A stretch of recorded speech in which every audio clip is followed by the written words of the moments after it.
I think what is interesting is the fact that there was no consultation. Now, here's the thing, something that is very different in Antigua from a lot of states here is the right of recall, right? So if we had a situation where we had already voted someone into office, they did something that is contrary to what the voters wanted, there's a mechanism where the voters can actually petition for a recall and get that person out, right? Antigua doesn't have that. But here's the thing about the he didn't step away and said, "You didn't want me, let me go to another party." You know what I'm saying? I'm not being knuckled by another party. So I don't know if it's so much of a knuckle as, I left. you know, I left. having had You a didn't get brief knuckle, you get experience left. with exactly. I just gave up. I want to be a better me. Maybe in the future I can help you by being a better me. But being on the receiving side of the knuckle experience, I would say that they're not necessarily. Is there a reason for Mhm. people to be upset, or is it just politics? There is reason for people to be upset. Going back to the knuckle analogy, as information is slowly coming out, it appears as though this is something that has been orchestrated, right? And everybody has the right to change their mind. Everybody has the right to say, you know what, the policies and values of this party that I embrace is contrary to my own. That's perfectly fine. Here's what I am going to do. I'm going to step down. And what that does is it gives the party the opportunity to replace someone in that step. But that's not what happened. What happened was up until 24 hours before the public knew what was happening, bold-faced representation were made on the light of St. Peter. I don't know this person. I don't know this person. Yeah. And to understand how orchestrated it was, and to watch a a master manipulator, not necessarily saying I was managed to persuade someone to come over and help. It's basically saying, look how I was able to get into your bedcraft and disrupt your operation. And I think that does a disservice not just to one party, but to the other party. If I'm a member of the other party and I'm watching my leadership being so preoccupied, it's like win at any cost, you know, Mm-hmm. people and your needs and values be there. It says a lot. It really says a lot.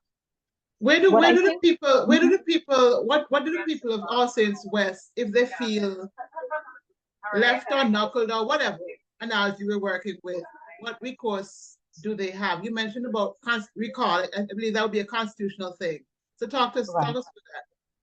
The sad thing is the way in which our system is set up, there is no accountability. There's no mechanism for accountability of the elected representatives.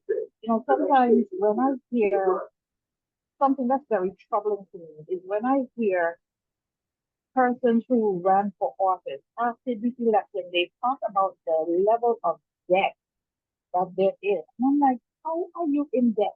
How, give me the balance sheet. Explain to me how you end up in that level of debt, running for office that's only going to pay you for a certain amount. All of these people need to think about this. And when you manage to put yourself in that situation, you end up being easily compromisable. And the representative of your constituency is a textbook example of that. What this does is it underscores how valuable your vote is, and you have to be very mindful of wolf in sheep's clothing, coming and talking a good talk to get your vote. If your vote wasn't that important, you would not get a fridge for your vote. If your vote wasn't that important, they wouldn't make time to come to your house to speak to you personally. So what you have to do is you need to value your vote. When you see a situation where someone literally take your vote, misrepresent what they said they were going to do, you need to start taking steps to change it. How can you do? How can you do that? Organize, protest, never let the individual feel so comfortable that by doing this act, that it's okay. Let them know at every instance it is not okay. If What I'm hearing as well from you is that we're not asking for the right things.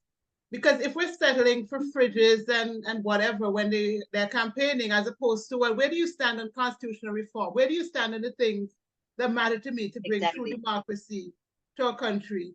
For instance, I know the constitutional reform advocates have spoken about the need to change our oath. I mean, where do you stand on that? Ask for the things that you want, not personally, but for the country. Then, Ask for the things that would benefit your children. yeah. And if we started questioning with that in mind, we would get a very different response. And I believe that the situation that we're in begins and ends with us.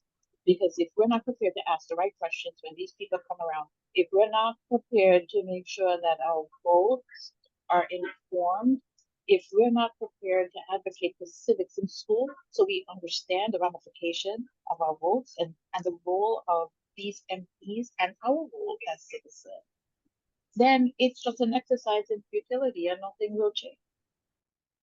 I think that hope is so critical and so important. And I really interacting with young people, our young people are so smart. And my hope is really on the young people because So when we interact with them, throw it the rest of us. well, listen, all of us, all of us should focus on the young people because you know what? If we're lucky, we'll get older.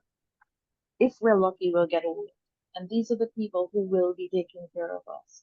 So our Okay. hope is on them, and we have to just make sure that they see what And is then to be seen. if what you just said Mhm. fills us with dread, then we need to think about where we are. If the fact that We really young do. people are the ones who are going to be looking after us if we're lucky enough to get older fills us with dread, then we know So that. exactly. And think about what we're doing now and what the prospect is for the future. And God forbid if they're not in position to take care of us because most of them are in prison because of gun crimes and all of these things. We have nothing but ourselves to blame. And I find it quite hypocritical when these things happen. And I hear these kids being painted with brushes like, oh, they're sons, they have all kind of derogatory names for these young people. I'm like, they are your creation. You Yeah. created them. Yeah.